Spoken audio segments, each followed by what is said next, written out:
I cannot tell you what a pleasure it is to make your acquaintance at last, Monsieur Cavalcanti. The pleasure is all mine, Baroness Danglars. All mine. And, may I say, your garden is exquisite. Oh. Why, it almost surpasses the Count of Monte Cristo's at Auteuil. Yes. Well...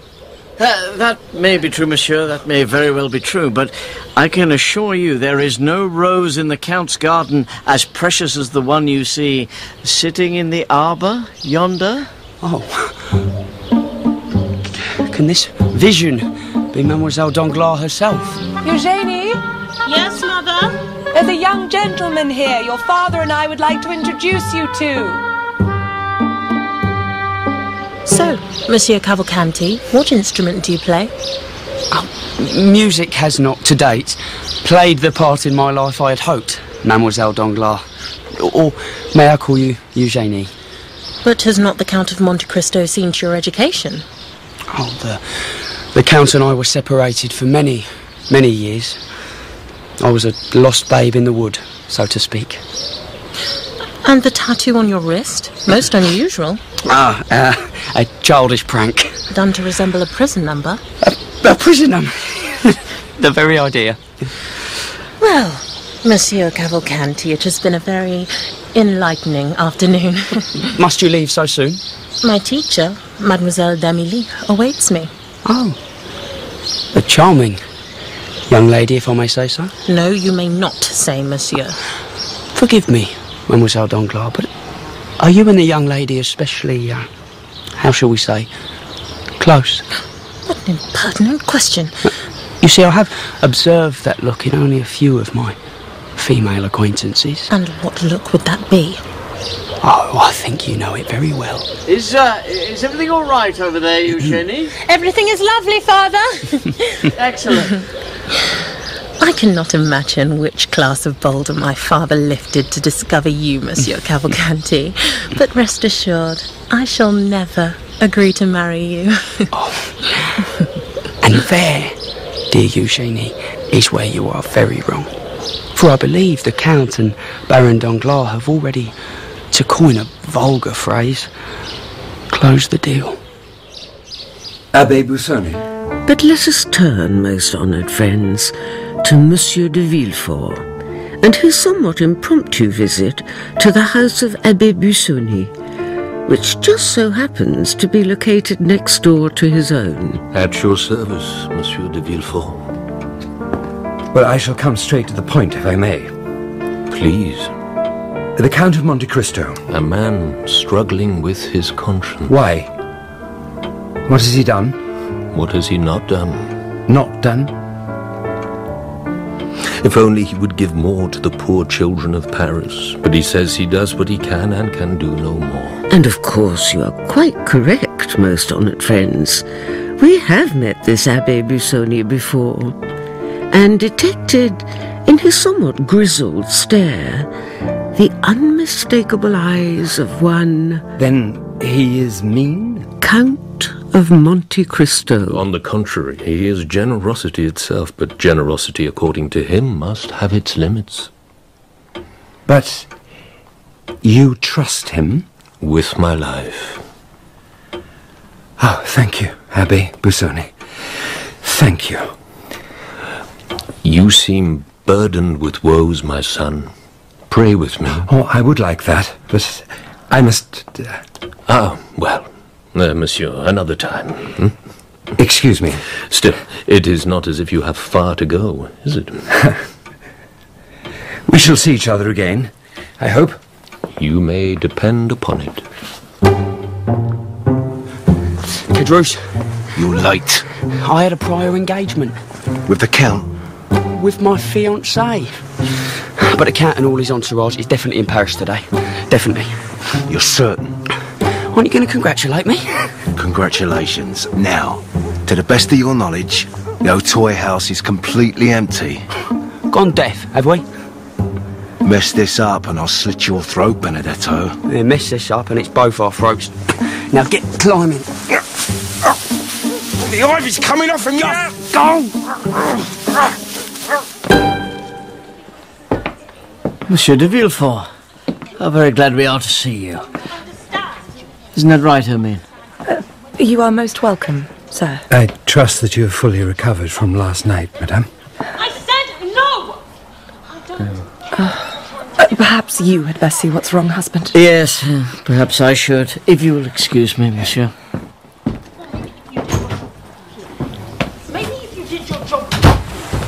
Well? I spoke to Abbe Busoni. And?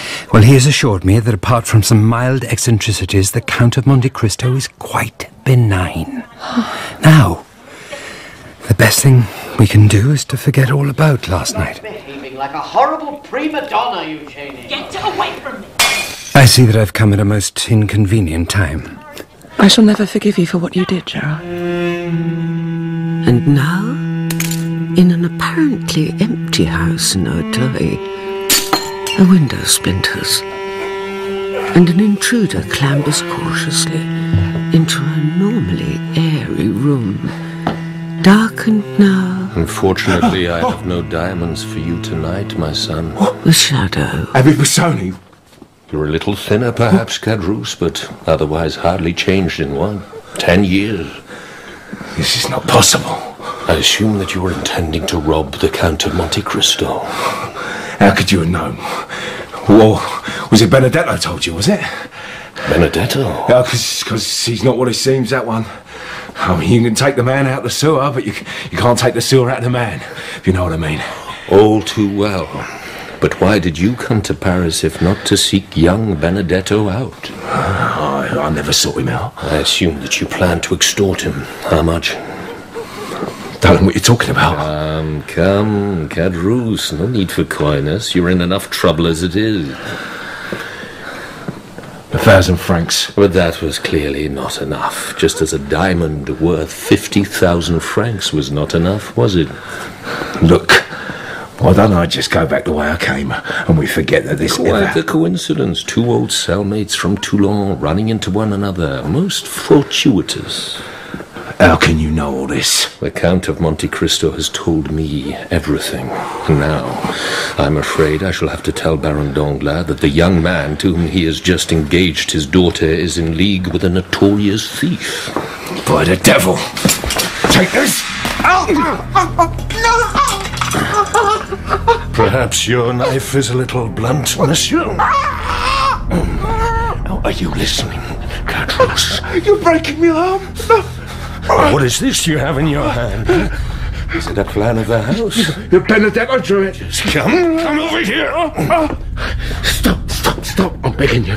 Please. You see the pen and paper there? What about them? There's a little note I want you to write.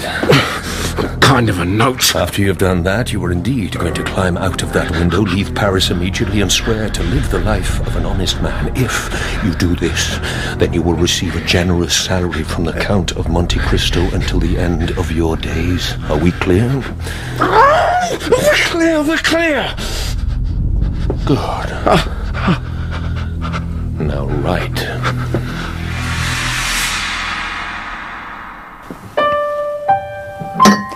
Is it not the most wonderful news, Gerard? It is. In the house of de Villefort this evening, Yes, it is. there is a sense of uneasy celebration. Your father is to leave his fortune to both Valentine and Edouard. We shall send the boy to thank him tomorrow. Perhaps it was for the best, after all, this business with the Depignes. Although, who will want poor Valentine now? Valentine is not responsible for any of this. But mud sticks. Not to the de Villeforts. To think that our own dear, sweet, wonderful boy will never have to worry about money again. Imagine. Heir to his grandfather's inestimable fortune. Along with Valentine. Of course. Well, it would seem then that we're all very lucky. Someone is cheered up. I think I shall retire. Heloise? I shall be with you shortly. I must just prepare some warm chocolate for Valentine. That's most considerate of you, my dear. But can't one of the servants... I know how much she likes it. But what do we perceive in her wide, happy smile, most honoured friends? Good night. What? Good night. Villainy. Good night.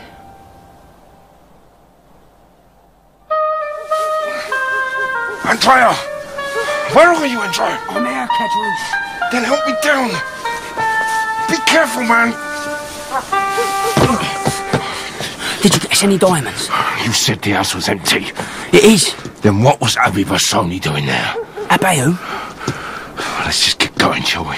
Are you saying there was someone in there? Gone deaf, have we? What did you say to him? Nothing. And why can't you look me in the eye? Can we please just get out of here? Lead the way. Thank you. Oh, by the way, Kedrus. What? I forgot to give you this.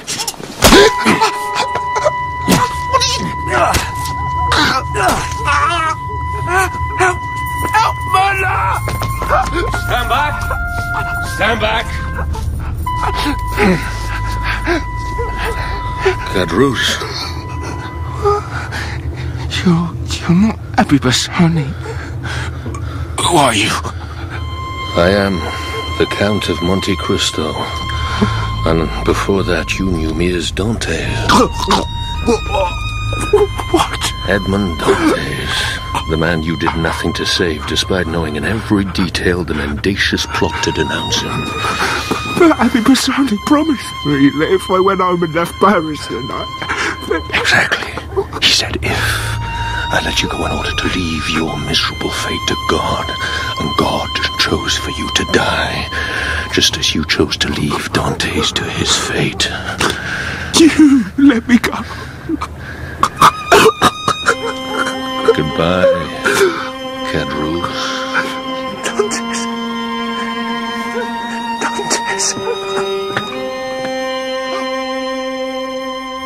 Valentine. It's time to stop reading now. Yes, stepmother. Quite a day for us, all things considered. His father still very angry? No. And you know that I would very much like us to be friends, my dear. I should like that too. We should have no secrets from one another. None. I'd like that very much, stepmother. Now, drink this. Thank you. And don't worry, dear Valentine. I shall stay here at your side until you have finished every last drop.